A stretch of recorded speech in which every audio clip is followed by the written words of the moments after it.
Hello everyone, welcome to साक्षी's वित्तीय साधना। इस video lecture में हम पढ़ रहे हैं class 8 history chapter 6 weavers, iron smelters and factory owners के बारे में। चैप्टर काफ़ी इंटरेस्टिंग है और ये पार्ट 3 है चैप्टर का। इससे पहले मैं 2 पार्ट ला चुकी हूँ चैप्टर 6 के। अगर आपने वो पार्ट नहीं देखे तो पहले उनको देखना, तब पार्ट 3 पे आइएगा। चलिए अब चैप्टर को स्टार्ट करते हैं। तो जो हमारी स्टार्टिंग हो रही है वो हो रही है the sword of Tipu Sultan and woods steel. Sword समझते हैं ना आप क्या होता है? तो तलवार को बोला जाता है। टीपू सुल्तान को कौन नहीं जानता? इससे प्रीवियस चैप्टर्स में हमने टीपू सुल्तान के बारे में बात भी करी है ना। इनके पिता का नाम हैदर अली था। आगे देखते हैं कि इस टॉपिक में पर्टिकुलर चैप्टर में क्या बताया जा रहा है, बिकॉज यहाँ पर हम कुछ इंडस्ट्रीज से रिलेटेड, आयरन स्मेल्टिंग और इन सब चीज़ों से रिलेटेड पढ़ाई कर रहे हैं। We begin the story of Indian steel and iron metallurgy by recounting the famous story of Tipu Sultan, who ruled Mysore till 1799, fought 4 wars with the British and died fighting with a sword in his hand. तो हम जो ये Indian steel के बारे में पढ़ने वाले हैं और आयरन मेटलर्जी के बारे में पढ़ने वाले हैं, क्योंकि इससे पहले के वीडियोस में हमने वीविंग, स्पिनिंग जेनी ये सब पढ़ा। तो जो आयरन, इंडियन स्टील और आयरन मेटलर्जी की जो कहानी स्टार्ट होती है वो टीपू सुल्तान के साथ होती है, जिन्होंने मैसूर पे राज किया था 1799 तक और 4 लड़ाइयाँ लड़ी ब्रिटिश के साथ, और आखिरकार इनकी मृत्यु हो जाती है अपने हाथ में तलवार लेते हुए। Tipu's legendary sword are now part of valuable collections in museums in England. अब ये जो तलवार टीपू जी अपने हाथ में लेके इनकी डेथ हुई थी, वो तलवार अब हमें इंग्लैंड के म्यूजियम में देखने को मिलेगी। कभी मौका मिले इंग्लैंड जाने का तो ज़रूर देख के आना। But do you know why the sword was so special? The sword has an incredibly hard and sharp edge that could easily rip through the opponent's armor. अब एक बात बताओ, हाथ में तलवार लेके टीपू तो मर गए, उनकी तलवार को म्यूजियम में क्यों रखा गया होगा? कुछ तो स्पेशल होगा। हाँ, स्पेशल था। आपने कभी देखा है जब तलवारबाजी की जाती है तो सामने जो ओपोनेंट होता है उसने कुछ ऐसी चीज़ें पहनी हुई होती हैं जो उसे, उसकी बॉडी को तलवार से बचाती हैं। आपको यहाँ वर्ड दिख रहा होगा आर्मर, उस स्पेशल चीज़ को आर्मर ही कहते हैं जो तलवार के घाव से बचाती है। लेकिन टीपू सुल्तान की जो तलवार थी वो इतनी हार्ड और शार्प थे उसके कोने कि वो इस आर्मर को भी फाड़ देती थी, तो जो सामने वाला व्यक्ति है वो इनसे बच नहीं पाता था।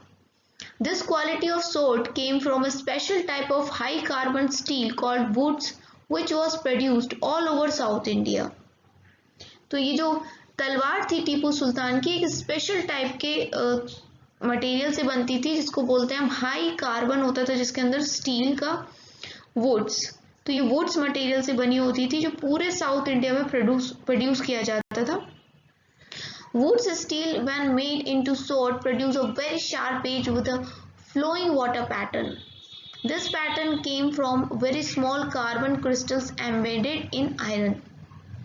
तो जब वुड स्टील से आयरन तलवार बनाई जाती थी तो उसकी जो किनारे हैं काफ़ी शार्प हो जाते थे, बिल्कुल ऐसा लगता था पैटर्न जैसे पानी बह रहा है ना, इतनी पतली धारा होती थी, इतनी शार्प इसकी एज होती थी, इतनी पतली होती थी। और ये ऐसा पैटर्न क्यों बनता था? क्योंकि उसमें छोटे छोटे जो कार्बन के क्रिस्टल्स हैं वो एक से एक के साथ जुड़े हुए होते थे आयरन के अंदर।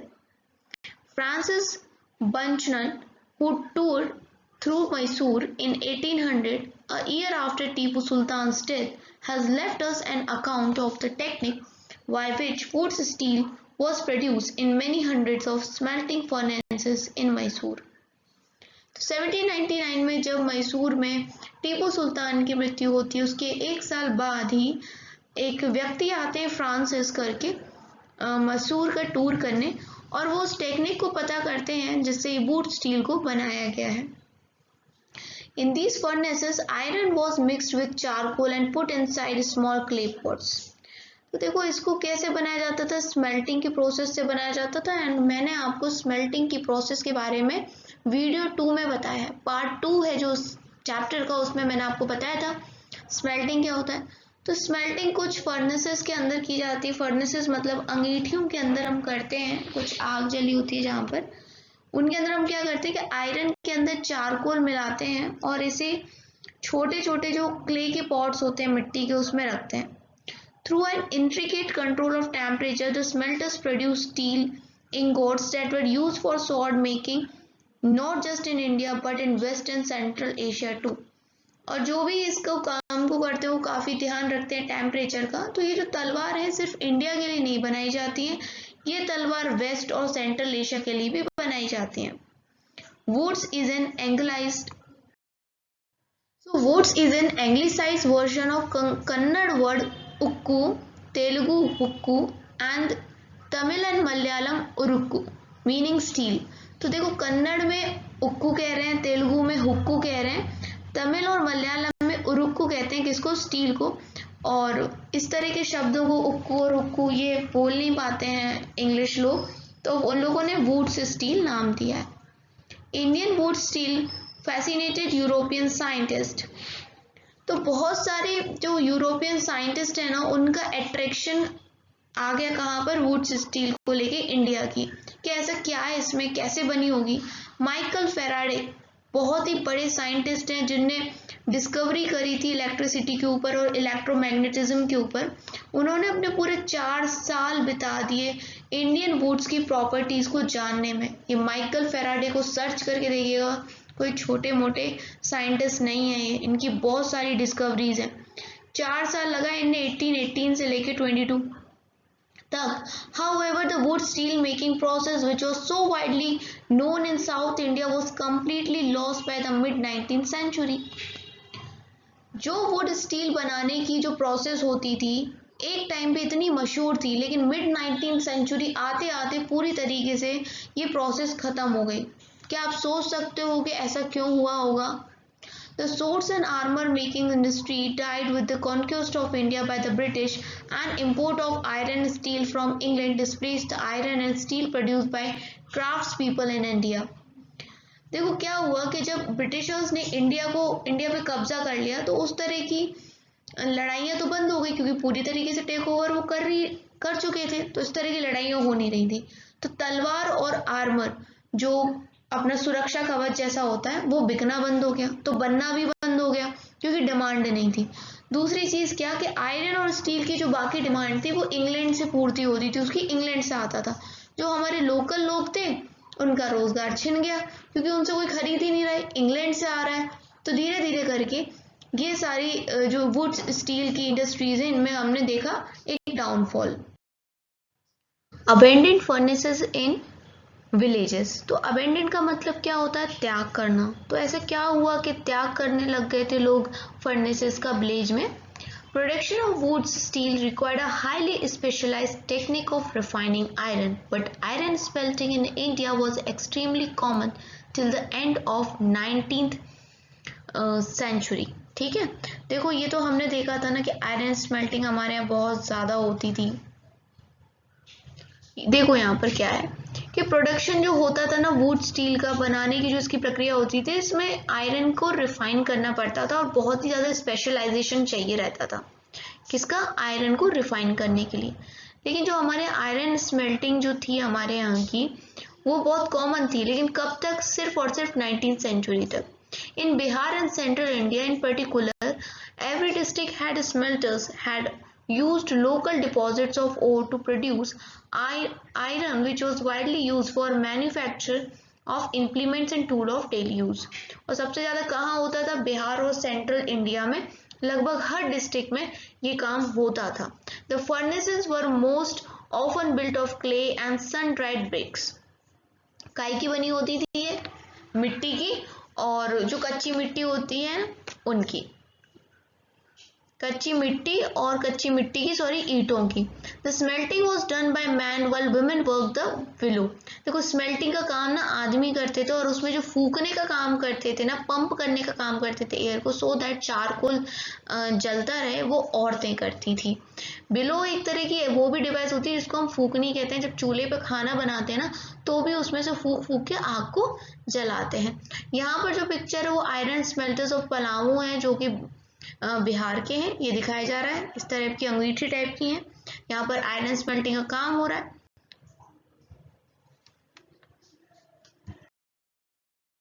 देखो यहाँ पर पिक्चर में हमें दिखाया गया a village in central India where Agarias a community of iron smelters lived. तो एक कम्युनिटी है जो आयरन स्मेल्टिंग का काम करती है, अगरिया, और उनके गांव की ये फोटो है। Some communities like Agarias specialise in the craft of iron smelting. तो जैसे कोई ना कोई काम में ना व्यक्ति और कम्युनिटीज स्पेशल होते हैं, वैसे ही ये चीज़ है कि आयरन स्मेल्टिंग के काम में अगरियास की कम्युनिटी बहुत ज़्यादा स्पेशल है। In the late 19th century, a series of famine devastated the dry tracts of India. तो क्या हो गया कि जब 19th सेंचुरी का आखिरी दौर चल रहा था, उस टाइम पे बहुत सारे ना फेमाइंस आ गए, सूखा पड़ रहा था, और मतलब बहुत नेचुरल हैजार्ड्स आ रहे थे in central India. Many of the Agaria are in smelters stopped work, और जिसकी वजह से जो अगारिया कम्युनिटी थी उन लोगों ने काम करना बंद कर दिया। ज़्यादातर लोगों ने deserted their village and migrated looking for some other work to survive the hard times। देखो इतना तूफान और अकाल पड़ना, सूखा पड़ जाना, जिसकी वजह से उनका रोजगार चला गया, भूखे तो मरेंगे नहीं। तो उन्होंने आयरन स्मेल्टिंग का काम बंद करके अपने गांव को छोड़ा और दूसरी इलाकों की तरफ माइग्रेशन किया, सो दैट उनको दूसरा काम मिले और वो अपनी रोजी रोटी कमा सके। A large number of them never worked their furnaces again. और जो एक बार उन्होंने ये आयरन स्मेल्टिंग का काम छोड़ा तो दोबारा कभी भी फर्नेसेस के साथ काम नहीं किया, क्योंकि फर्नेस से ही तो हम आयरन स्मेल्टिंग का काम करते थे। तो बाय लेट 19th सेंचुरी में क्या हुआ था, जब जैसे 19th सेंचुरी का अंतिम पड़ाव आया तो वहाँ पर जो क्राफ्ट का काम होता था आयरन स्मेल्टर्स के द्वारा, वो उसमें गिरावट आने लगी। बहुत सारे जो विलेजेस थे वहाँ पर जो फर्नेंस का काम हुआ कर, फर्नेंस से काम होता था ना, क्योंकि बर्निंग का काम करना पड़ता है चारकोल को जला के, तब आयरन स्मेल्टिंग होती है। तो फर्नेंस को यूज में लाना बंद कर दिया लोगों ने, और आयरन स्मेल्टिंग का जो प्रोडक्शन है आयरन का, उसमें भी गिरावट आ गई। लेकिन ऐसा हुआ क्यों होगा, इसके बहुत सारे रीज़न है। एक रीज़न तो यही है कि नए फॉरेस्ट लॉज आए थे। चैप्टर 4 में हमने ये देखा था कि जो कॉलोनियल गवर्नमेंट आई उसने लोगों को बोल दिया कि अब आप फॉरेस्ट में नहीं घुस पाओगे। अब जब फॉरेस्ट में नहीं घुस पाएंगे तो जो वुड होता है जिस चारकोल के लिए, आयरन स्मेल्टर्स को कितनी उसकी ज़रूरत होती थी, क्योंकि ये लोग जलाते थे। तो अब वो वुड कहाँ से आएगा, कहाँ से चारकोल आएगा, कैसे ये आयरन स्मेल्टर्स बर्निंग की प्रोसेस को करेंगे। फॉरेस्ट में जाने नहीं दे रहे तो आयरन और कहाँ से आएगी। Defying forest laws, they often entered the forest secretly and collected wood, but they could not sustain their occupation on the basis for long. Many gave up their craft and looked for other means of livelihood. फिर भी क्या करते थे बेचारे iron smelters, बचते बचाते घुस जाते थे फॉरेस्ट जंगलों के बीच में और थोड़ी बहुत लकड़ी ले आते थे। लेकिन अगर देखो इस तरीके से पाबंदियों के बीच में से अगर ये जाएंगे तो हर व्यक्ति तो इतना हिम्मत वाला नहीं होता है ना कि अंग्रेजों के खिलाफ जाके लकड़ी ले आए और फिर आयरन स्मेल्टिंग का काम करे। तो ज़्यादातर लोगों ने अपना ये जो ऑक्यूपेशन था, जो इनका व्यवसाय था, उसको छोड़ दिया और दूसरे काम को करने लगे ताकि ये जीवित रह सके, रोजगार इनको दूसरा ये तलाश करने लगे। In some areas, the government did grant access to the forest, but the iron smelters had to pay a very high tax to the forest department for every furnace they used. This reduced their income. अब कुछ इलाकों में क्या था कि जो सरकार थी, ब्रिटिश सरकार, उसने कह दिया था कि ठीक है तुम फॉरेस्ट जा सकते हो, पर आयरन स्मेल्टर्स से बहुत ज़्यादा ये लोग टैक्स चार्ज कर रहे थे। अब यार वो इतना ज़्यादा टैक्स ही दे देंगे तो फिर खुद क्या कमाएंगे, उनकी इनकम तो रिड्यूस हो जाएगी। तो ये भी कुछ रीजंस थे कि लोग बाग क्यों आयरन स्मेल्टिंग को छोड़ के आगे बढ़ रहे थे, दूसरे प्रोफेशंस में जा रहे थे। Moreover by the late 19th century iron and steel was being important from Britain. और जैसे ही बिल्कुल अंतिम पड़ाव आए 19th सेंचुरी का, हम देख रहे हैं कि 19th सेंचुरी की स्टार्टिंग होते ही गिरावट आ रही है और एकदम बाद में फिर क्या होता है लास्ट रिजल्ट, क्या वो दौर आ गया है कि हम आयरन और स्टील को बाहर से मंगा रहे हैं। कहाँ से, ब्रिटेन से। Iron smiths in India began using the imported iron to manufacture utensils and implement this inevitably lowered the demand of iron produced by the local smelters। तो अब जो आयरन और स्टील बाहर से आ रहा है उसी को हमारे जो इंडियन आयरन स्मेल्टर्स हैं, जो लोहार वगैरह, उसी को यूज कर रहे हैं और उससे बर्तन वगैरह बना रहे हैं, बाकी चीजें बना रहे हैं। अब जब बाहर का ही चीज सब कुछ चल रही है, वो सस्ता भी पड़ रहा है, इजीली अवेलेबल भी है, तो जो हमारे इंडियन लोकल स्मेल्टर्स थे उनका प्रोडक्शन और उनकी डिमांड बिल्कुल कम हो गई। By the early 20th century, अब देखो 19th सेंचुरी खत्म हो गई, अब 20th सेंचुरी की स्टार्टिंग हो गई। यहाँ पर क्या हो रहा है, जो artisans producing iron and steel faced a new competition. जो लोग आयरन और स्टील में काम करते थे उनके सामने एक नया कंपटीशन आ गया। क्या था? देखिए, iron and steel factories come up in India, इसके बारे में हम पढ़ेंगे। The year was 1904. In the hot month of April, Charles Weldon, American geologist, and Dorabji Tata, the eldest son of Jamsetji Tata, were traveling in Chhattisgarh in search of iron ore deposits. तो कब की बात है? 1904 की बात है, starting है बिल्कुल 20th सेंचुरी का। अप्रैल का महीना था, अच्छा गर्मी वाला। यहाँ पर एक अमेरिकन जियोलॉजिस्ट थे जो अर्थ वगैरह की पढ़ाई करते हैं अपने, चार्ल्स वेल्ड, और इनके साथ दोराबजी टाटा थे। ये सबसे बड़े बेटे थे जमशेदजी टाटा के, और ये लोग छत्तीसगढ़ में घूम रहे थे ताकि इनको कहीं ना कहीं से आयरन ओर के डिपॉजिट्स मिल जाए। They had spent many months on a costly venture looking for a source of good iron ore to set up a modern steel and iron plant in India. इन लोगों ने कई महीने लगा दिए घूमने में। क्यों घूम रहे थे ये लोग? क्योंकि ये ढूंढ रहे थे कहीं से आयरन ओर मिल जाए, सो दैट आज आप जो आयरन और स्टील प्लांट देखते हो उसको सेटअप किया जा सके। Jamsetji Tata had decided to spend a large part of his fortune to build a big iron and steel industry in India, but this could not be done without identifying the source of fine quality iron ore.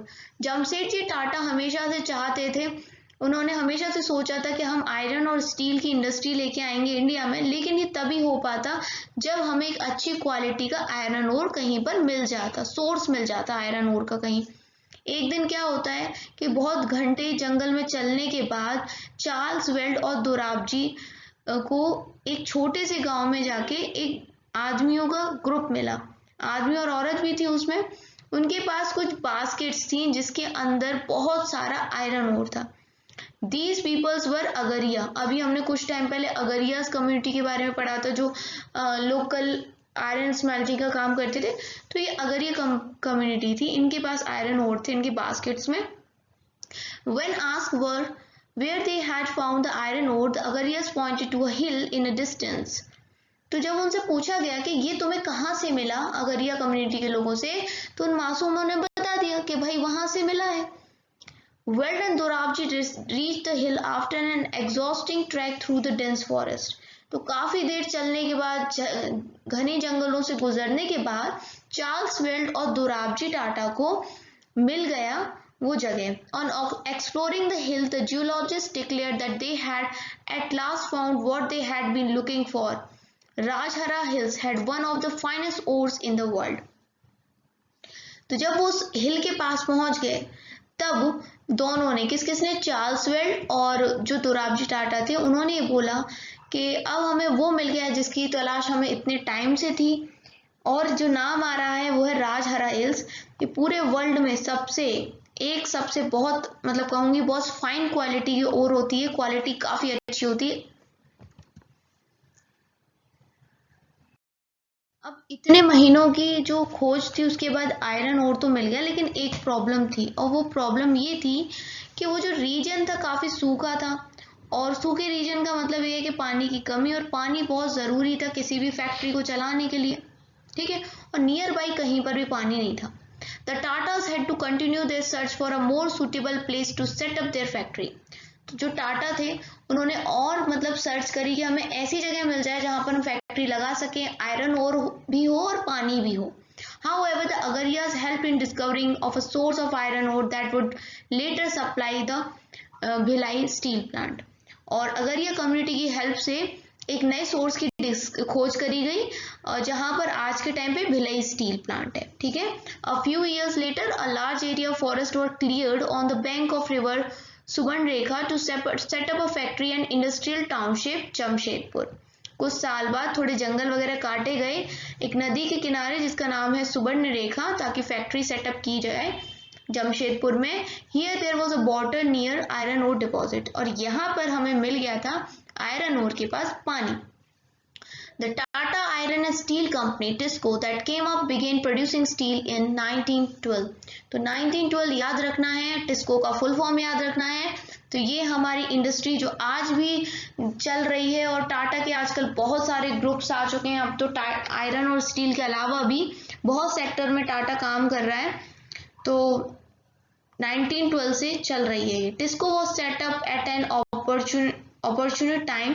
All through the late 19th century, India was importing steel that was manufactured in India. Expansion of railways in India had provide a huge market for rails that Britain produced। देखो टिस्को बहुत सही time पे आया था। इस time पे demand काफ़ी ज़्यादा हो गई थी, लेकिन फिर भी जो ब्रिटिश एक्सपर्ट्स थे ना, वो ये कह रहे थे कि जो इंडियन रेलवे हम बना रहे हैं उसके लिए गुड क्वालिटी की स्टील चाहिए, तो क्या इंडिया प्रोड्यूस कर पाएगा, मतलब ऐसी अकल लड़ा रहे थे। तब एक चीज़, एक धमाका और हो गया। 1914 में फर्स्ट वर्ल्ड वार हो गया। अब जो यूरोप में स्टील वगैरह जो प्रोड्यूस होता था, आयरन स्टील, वो सारी डिमांड पूरी करने लगा यूरोप की लड़ाई के लिए, फर्स्ट वर्ल्ड वार की। तो अब अगर रेलवेज का निर्माण करना है तो टिस्को पे पूरी तरीके से सरकार, कॉलोनियल गवर्नमेंट डिपेंड हो गई। और ये लंबा चला था, ये जो वार था कोई कुछ महीने का तो था नहीं, कुछ साल चला था। 1914 से लेकर 1918 तक लगभग 4 साल चला था ये युद्ध। तो और ज़्यादा जो टिस्को है उस पर डिमांड ज़्यादा हो गई टिस्को की, कि टिस्को से ही करवाओ सब आयरन और स्टील का काम। धीरे धीरे इस लड़ाई के लिए जो शेल्स होते हैं, कैरियजेस व्हील्स होते हैं, वो सब भी प्रोड्यूस करने लगे टिस्को। और by 1919 colonial government was buying 90% of the steel manufactured by TISCO. 1990 आते आते टिस्को का लगभग 90% जो भी वो काम कर चीज़ें बनाता था वो सब कौन खरीद लेता था, सरकार खरीद लेती थी। Over the time TISCO became the biggest steel industry within the British Empire. In the case of iron and steel, as in the case of cotton textile, industrial expansion occurred only when British imports into India declined and the market for Indian industrial goods increased. This happened during First World War and after. As the nationalist movement developed and industrial class became stronger, the demand of government protection became louder. Struggling to retain its control over India, the British government had to concede many of these demands in the last decades of colonial rule. तो धीरे धीरे क्या हुआ कि nationalist movement बढ़ने लगे, develop होने लगे, और इंडस्ट्रियल क्लास जो थी ना वो भी स्ट्रॉन्गर हो रही थी, क्योंकि इंडस्ट्रीज का डेवलपमेंट इंडिया में भी हो रहा था। अब ये डिमांड करती थी सरकार से थोड़ी सी प्रोटेक्शन दे, और स्ट्रगल करती थी कि हमारे जो कंट्रोल है ऊपर इंडिया का बना रहे। तो ब्रिटिश गवर्नमेंट को भी ना थोड़ी इनकी बातें माननी पड़ती थी, क्योंकि ये हमने देखा था कि अगर सभी वर्ग के लोगों को नाराज कर देगी ब्रिटिश गवर्नमेंट तो फिर रूल करना बहुत मुश्किल हो जाएगा, जैसा कि 1857 में हुआ था। अब यहाँ पर early year of industrialisation Japan में दिया गया, तो इसको आप ज़रूर पढ़ना, स्किप मत करना। और नेक्स्ट वीडियो आप किस चीज़ पे चाहते हैं मुझे ज़रूर बताइएगा, मैं लेके आऊँगी, चाहे साइंस हो, हिस्ट्री हो, ज्योग्राफी हो, जो भी आप चाहते हो, या आप कुछ अलग से टॉपिक चाहते हो मैं उस पर भी वीडियो बना दूंगी। कोई भी डाउट हो तो कमेंट सेक्शन में पूछ सकते हैं, और लाइक कर देना अगर पसंद आता है तो, थोड़ा भी हेल्प होती है तो लाइक कर देना, बिकॉज इसमें पैसे नहीं लगते हैं, फ्री ऑफ कॉस्ट होता है, बस एक क्लिक करोगे और उससे मेरा फ़ायदा हो जाएगा। तो किसी का फ़ायदा करना कोई बुरी बात नहीं होती है।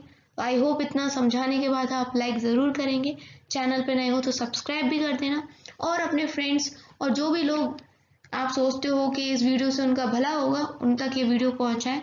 Thanks for watching. Sakshi's Vidya Sadhana.